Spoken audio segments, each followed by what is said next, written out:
Hello, nandito ako ngayon sa Tokyo, LA. Ay, hindi ko pa alam kung nasaan ako Pero nandito kami ngayon. I guess this is Tokyo, guys. So, okay, I'll show you.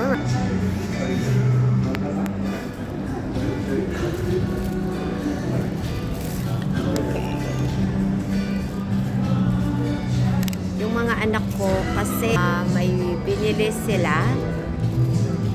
So, pinabayaan ko silang bumili. So, ngayon ako na dito sa labas. So, ang panahon ngayon dito sa live, medyo mahangin. Nasa ilalim ako ng lilam. So, mainit din.